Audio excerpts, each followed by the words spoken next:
নমস্কাৰ ছাত্ৰ ছাত্ৰীসকল। ইয়াৰ আগৰ ভিডিঅ'ত আমি এই poem what does little birdie সে এই পয়েমটো পঢ়িছিলোঁ আৰু মই অসমীয়াত ব্যাখ্যাও কৰি দিছিলোঁ। এইটো ভিডিঅ'ত আমি এই পয়েমটোৰ প্ৰশ্ন উত্তৰখিনি আলোচনা কৰিম। প্ৰশ্ন উত্তৰখিনি অলপ তলত আছে, মই স্ক্ৰল কৰি দিছোঁ। ইয়াত চোৱা 1 নম্বৰ আইটেমটো আছে recite the poem. Recite the poem মানে কবিতাটো আবৃত্তি কৰা। গতিকে এই ভিডিঅ'টোৰ পাছতে তোমালোকক মই ইনষ্ট্ৰাকশ্যন এটা দিম, মই নটিচ এখন দিম, সেইমতে তোমালোকে এই পয়েমটো ৰিচাইটেশ্যন মানে আবৃত্তি কৰি অডিঅ' কৰি মোলৈ পঠিয়াব লাগিব। সেই অডিঅ'বিলাক শুনিম। তেনেধৰণে হ'ব। এই বিষয়টো হ'ব 1 নম্বৰটো, তোমালোকে কবিতাটো আবৃত্তি কৰিব পাৰিব লাগিব। এইটো মই আবৃত্তি এবাৰ আগতে কৰিও দিছিলোঁ। এতিয়া আমি চাওঁ প্ৰশ্নবিলাকলৈ। প্ৰশ্নবিলাক চোৱা, একদম চিম্পল প্ৰশ্ন আছে। ইয়াত 2 নম্বৰ প্ৰশ্নটোত কি কৈছে শুনা। What does the little birdie say in the morning. Little বাৰ্ডিটোৱে মৰ্ণিং মানে ৰাতিপুৱা সময়তনো কি কয়। তো পয়েমটোত আমি পাইছিলোঁৱেই দ্য লিটিল বাৰ্ডি সে, এনচাৰটো চোৱা। The little birdie says that let her fly.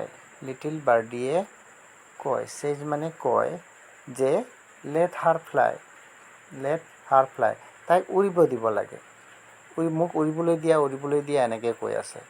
তো ৰাতিপুৱা লিটিল বাৰ্ডিটোৱে কি কয়, মোক উৰিবলৈ দিয়া বুলি কয়, হয়নে? ইয়াৰ পিছত আমি পিছৰ প্ৰশ্নটোলৈ গৈ আছোঁ দেই। এতিয়া চাওঁ 3 নম্বৰ প্ৰশ্নটোত। 3 নম্বৰ প্ৰশ্নটোত কি কৈছে। 3 নম্বৰ প্ৰশ্নটো চোৱা।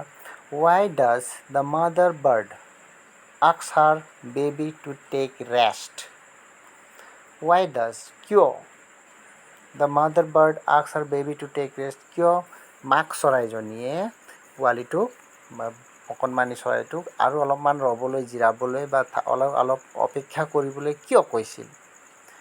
এনচাৰটো চাওঁ। এনচাৰটো এইটো, mother bird asked her baby to wait.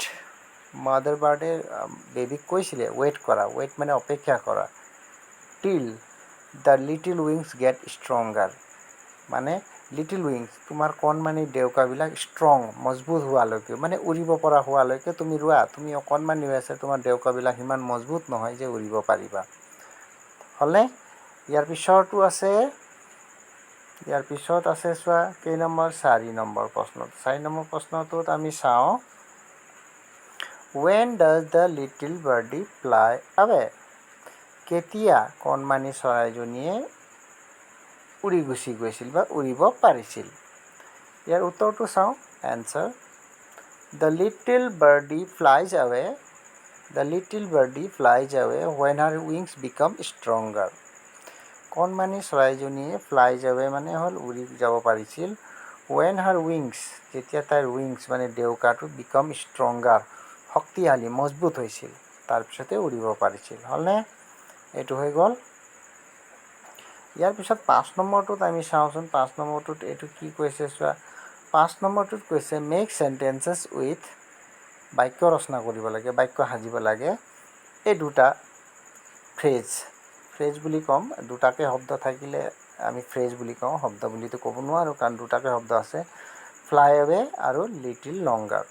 Fly away মানে উৰি যোৱা, লিটিল লংগাৰ মানে আৰু অলপ সময় অপেক্ষা কৰাটো, হয়নে?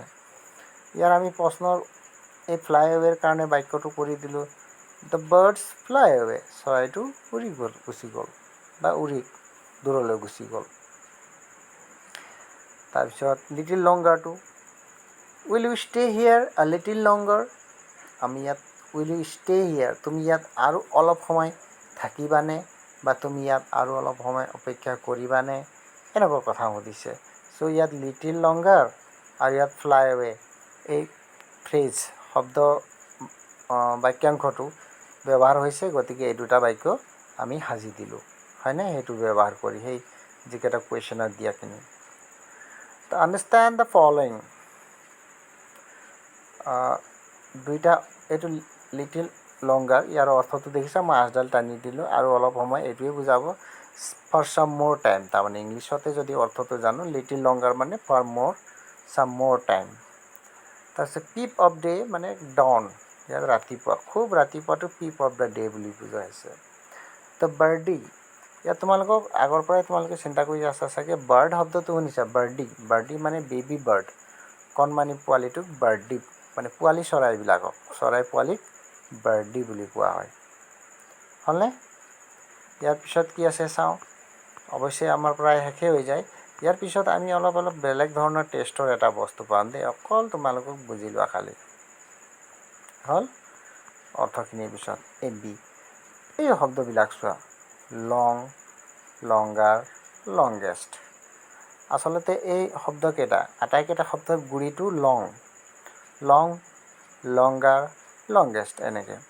এতিয়া বাক্যত যদি আমি ব্যৱহাৰ কৰোঁ তেতিয়া আমি ইয়াৰ অৰ্থটো বুজি পাম। দ্য পেঞ্চিল ইজ লং, পেঞ্চিলটো দীঘল। It is longer than that, এই পেঞ্চিলটো বা এইটো লংগাৰ দেন ডেট, সেইডালতকৈ দীঘল, বা এইডাল সেইডালতকৈ বৰ দীঘল, অলপ দীঘল তেনেকুৱা বুজাইছে। তাৰপিছত this is the longest pencil, এইটো আটাইতকৈ দীঘল পেঞ্চিল।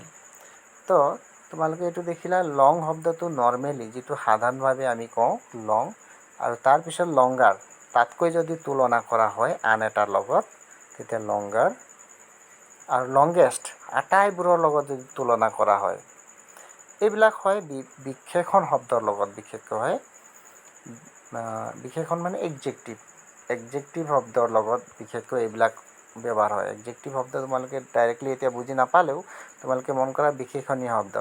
যদি আমি কওঁ এটা বিশেষণীয় শব্দ বেয়া, তেতিয়া আমি যদি কওঁ যেনিবা অমুকা বেয়া ল'ৰা, তাত ক'ম আকৌ অমুকা তাতকৈ বেয়া ল'ৰা, তাৰপিছত বেলেগ এজনক ক'ম ই আটাইতকৈ বেয়া ল'ৰা, এনেকৈ নকয় জানো?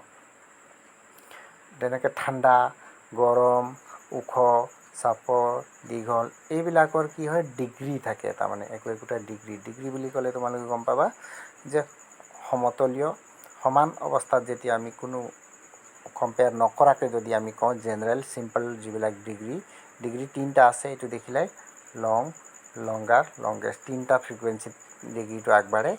ইয়াৰ পিছৰটো আমাক কৰিবলৈ দিছে, সেইটো আমি কৰি চালে আমি গম পাম দেই। তলৰটোত চাওঁ, ইয়াত কৈছে strong, strong, stronger, strongest. Strong মানে জানানে বলি, শক্তিশালী, হ'লনে?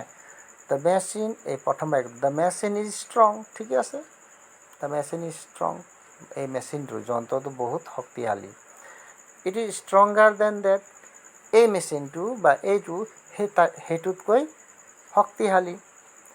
তাৰপিছত 3 নম্বৰটো চোৱা, this is the strongest machine, এইটো আটাইতকৈ শক্তিশালী মেচিন বুলি কৈছে। হ'লনে?